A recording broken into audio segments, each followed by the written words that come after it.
What's happening, YouTube? It's Simon 466 Cards, and today we're going to talk about the NBA All Star team and why, for the purposes of sports cards, the hobby, sports cards pricing, it just doesn't matter. Before I get started, if you're new to the channel, I do a weekly, although I guess today we're doing a second video for the week, short little one here. We do a weekly video talking about sports cards economics, the business side of sports cards and the sports card industry, along with data and analytics for sports cards. So if you like what you see, you like what you're watching, feel free to subscribe. Let's jump right into it. Today we're going to talk about the All-Star game. I'm recording this on February the 1st. On February the 2nd, they're going to announce the All-Star reserves. And you are going to see a lot of stuff on social media, whether that's Facebook, Instagram, saying, my guy, he made it to the All-Star team. Price is going to the moon. Let's go. Get the spaceship ready. And I'm here to say, not so fast. The best way to either confirm or debunk a theory is to see what history has to say. So what we're going to do is we are going to look at previous All-Star games and see how hobby relevant the players that played in them are and how many of them are hobby relevant. Some of them will be, and as you're about to find out, some of them won't. And just to prove that I'm not cherry picking, I am going to randomly pick a roster from 2001 to 2015 to make my point.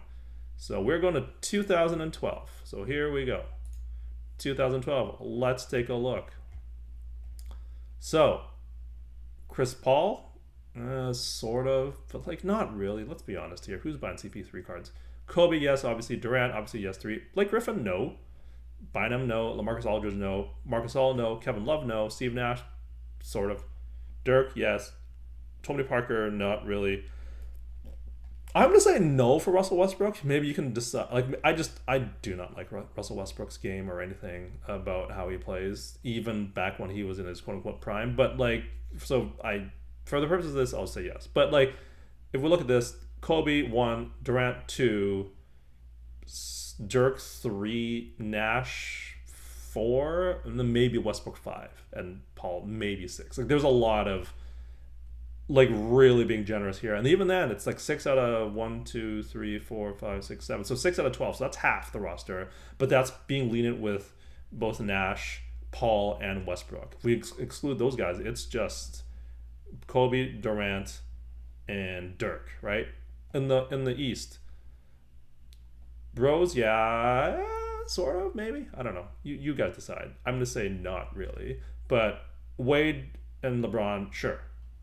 Bosch, Dwight, no. Deng, no. Hibbert, no. Iguodala, no. Johnson, no. Pierce, no. Rondo, no.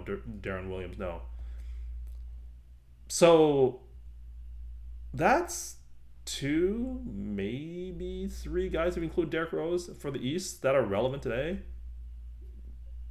That's 3 out of, what is that? 3 out of 1, 2, 3, 4, 5, 6, 7, 8. That's 3 out of 13 players. Here you have a few more, but it's kind of the same story. Like, you're looking at about a 35%, 40% hit rate. That's really low. It's not a lot. There's a lot of players that make the All-Star team that in the long run do not matter for the hobby. Let's do this one more time. 2010. Let's see what we get here. 2010. Who is on the team? Iverson, yes. Wade, yes. LeBron, yes. KG, yes. Dwight Howard, absolutely not. Joe Johnson, no. Rondo, no. Pierce and Rose, sort of. Gerald Wallace, no. Chris Bosh, no. Al Horford, no. David Lee, no. Let's look at the West. Nash, sort of. Kobe, yes. Melo, sort of. Duncan, yes. Murray, no. Billups, no. Kidd, no. Chris Paul, probably not. Sort of, maybe. Brandon Roy, no. Darren Williams, no. Kevin Durant, yes. Dirk Nowitzki, yes. Zebo, no. Pau Gasol, no. Chris Kaman, absolutely not. Do you see where I'm going with this?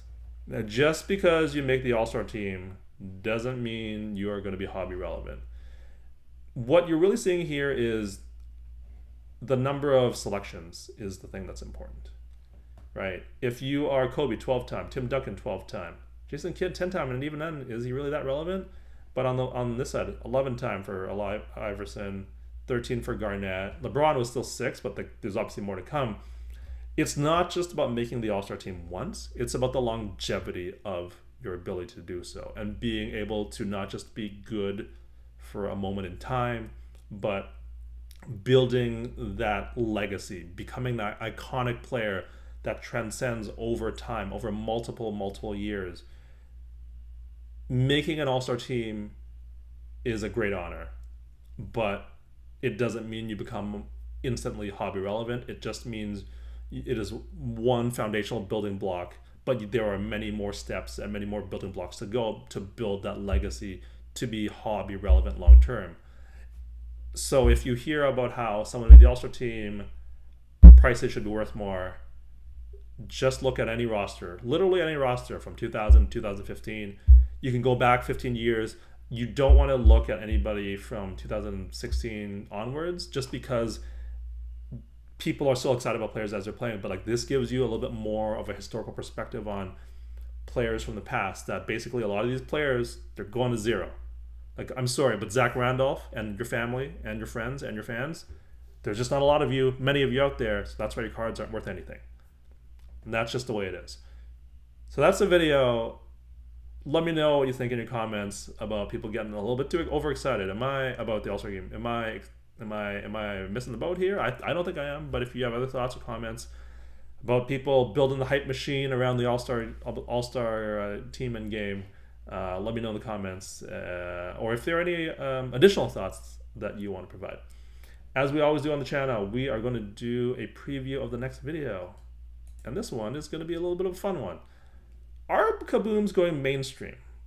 I have one data point, one anecdotal data point that I just want to explore a little bit, so that's what I'm going to do next time. So that's it. With that being said, I want to thank you for watching and listening.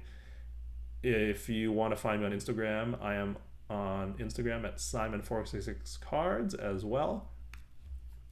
So thank you again for watching and listening, and I will chat with you next week.